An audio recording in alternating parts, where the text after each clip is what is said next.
حدا هزعن مسنك ولديو حدا هزعن مستولد تناغار كونيو بيت كريستيان أهدي لهم كقلقلو ناتوا باقي كوي زيهم كاركيوهم كوي إكزابيركو بق باري كلهم كوي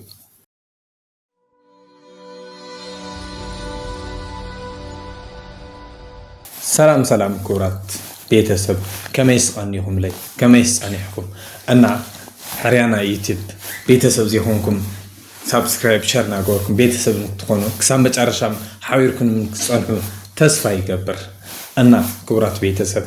حدش نقرات نعاهم نمفلات لدحريت يبلي سلازي لو ما عنتون حدش نقر له ناباهم قبل الخمية سلازي تحدش نقر حاويرنا كم رأينا بس أمونا كسام بتعرشام حاويركم كتاتلني تسفى يقبر سلازي كورات بيتسب أو إثيوبيا حدش نقر تفتير له بتعم نقاقار استوى زعباء تفتير بتعم مدنجز زخون كل سبي دنجيزو أنا أتمدنجز زعبا حبيرنا كروي أو إثيوبيا أو دنجلا زبالو سبيتال حدا هسان مسنو توليد له بتعمي زقرب أنا بتعمي مدنجزي سبيشالي أبيت سبات كوراتنا هيمانت أبوتاتنا بتعمي مدنجيزو زدنجزو لمكنياتهم هم زعنا تفتيرو يفلتي كفترت خوينم متعرش عالم كنوزح كلنا مسأت عالم كنوزح كله يحمز عينت نجارات كفتك كسرتو زخول يمزول مرات هايموناتنا أبوتاتنا ولدنا كنسمع كلنا مسأت عالم كنوزح كله زوري ملكتات الله ثم ملكتات سمت أيوم حدث عن سيو كولريو حدث عن مسنو كولريو حدث عن مستولد تناجار خونيو إلهم يوم تنبيت زنوغرنا سلازي تنبيت يسو إنها بس حيزركب بتعمي زحزن بتعمي زكرب حدا هزان مسنة توليد له طريقة تسمع معي في الليل كن بتنبيت نسمع عينا كابوتاتنا كمصحف كاو هايمانوت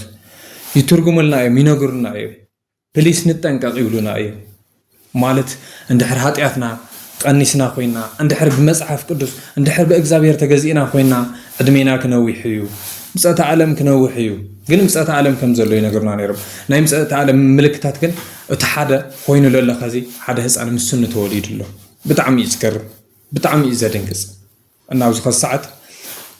سبيشال وقتات نهاية معناتها بوتاتنا أشاوشتي يكونوا نريهم لنا هنا كلنا انتهي قبر له سوشيال ميديا انتهي سو كله بتلي أما حرام ميديا زلهم سوات كاتاتول زلهم سوات بتعمي مدنجس زلهم بتعمي هايمانتنا أمتى درجة يركب بهايمانتنا ندرادر سوات لنا بهايمانتنا نقوم سوات لنا هايمانت حنتيا أي ترجمن أي تغيرن أي تلوت حادث زعمان هايمانت اللو بق هايمانت الساي سلازي بتعمي مدنكزي تزعن حبيرنا هنرينا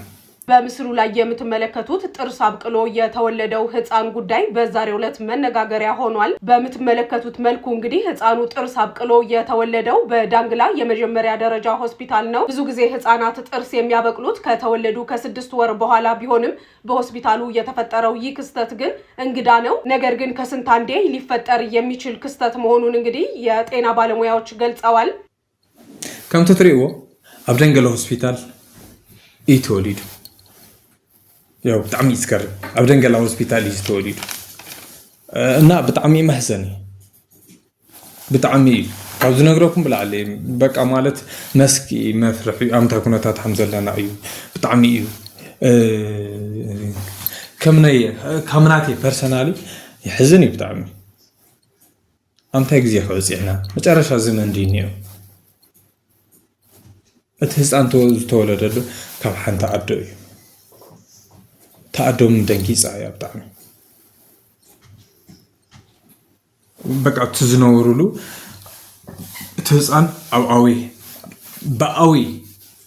بهرسة استوى على بوتها أوشتي زركا في بوتها سوي توليدنا ياو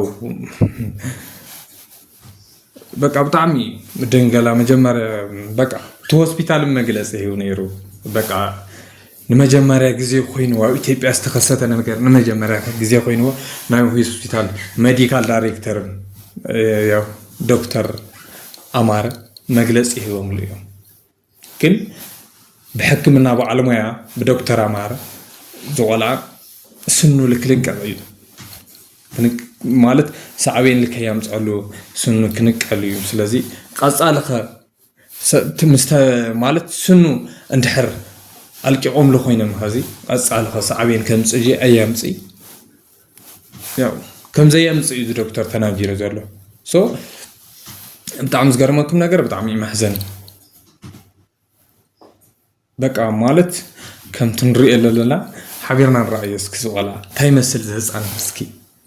ጥርሱ እስኪ ረአይዎ ማለት ኣብ ታሕተወይቲ እያ እዛ ታሕተወይቲ እያ ከምታ ትሪእዋ ዘለኹም እዛ ቪድዮ እዛ ታሕተወይቲ እያ እኒኣ እዛ ስኑ ከምዚኣ ኢሉ ተወሊዱ እኒኦና እስኪ ንረአዮ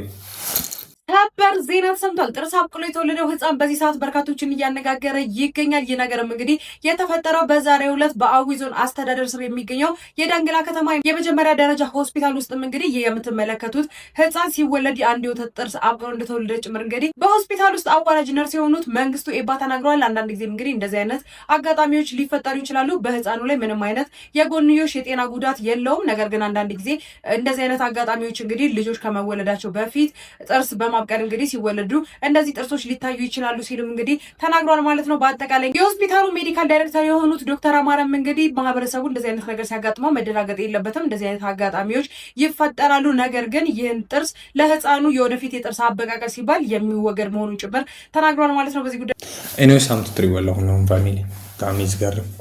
ጣሚ ማህዘኒ እና ፕሊስ ንጠንቀቅ ካልእ ሓደጋም ክመፀና እዩ ካልእም ክንፈጥር ንኽእል ኢና ናይ እግዚአብሔር ቁጣ ኢለ ዝሓስቦ ናይ እግዚአብሔር ተአምር ኢለ ዝሓስቦ ስለዚ እግዚአብሔር የጥንቀቀና ኣሎ እዩ ተደጋጋሚ ንሕና ንገብሮ ዘለና ነገራት ተገቢ ኣይኮነን ደቂ ሰባት ፕሊስ እንድሕር ትከታተሉ ሃለይኩም ኮይንኩም ዞም መርጌታታት ከም ትሪእዎም ኣለኹም መጨረሻ ዘመን ኮይኑ ናብ ሶሻል ሚድያ ናውፁ ዝናገሩ ዘለኹም መምህር ተክለ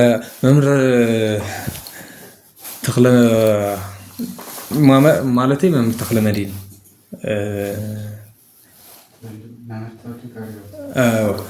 ሶሪ هم تتريو لهم መምህር ተወልደ መዲን ኣብዚ ሰሙን እዚ ብጣዕሚ ቫይራል ዝወፀ ቪድዮ ናተቀባበሉ ይሰብና ራእዮ ቀኒ እናታይ ስርሖም ዝነበሩ ነጊረኩም ነይረ ድሕሪት መሊስ ኢልኩም እንድሕር ቪድዮ ሪእኩም ኮይንኩም ኣውል ለኩም ኣቕሚጠልኩም እየ ቀፃለም በቲ ቪድዮ ስክመፀኩም እየ እንታይ ነይሩ መጨረሻኦም ከታ እዩ እንታይ ዓላምኦም እንታይ ከይገብሩ ነይሮም ዝብል እና ብጣዕሚ ዝገርመኩም መምህር ተወልደ መዲን ኣብ ቤተ ክርስቲያን ኮይኖምስ ኣብቲ ውሽጢ ቤተ ክርስቲያን ኮይኖምስ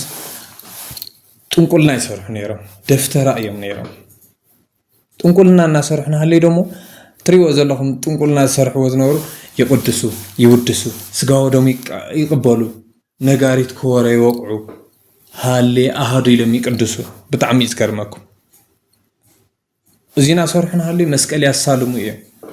ራይዎ ሞት ሃይማኖት ናበይ በፅሕናም ዘለና ኣየሕዝን ብጣዕሚ እኮ ይከቢድ እዚና ተሰርሐስ ሃመይ ማለት እግዚአብሔር ከሃመይ እግዚአብሔር እኮ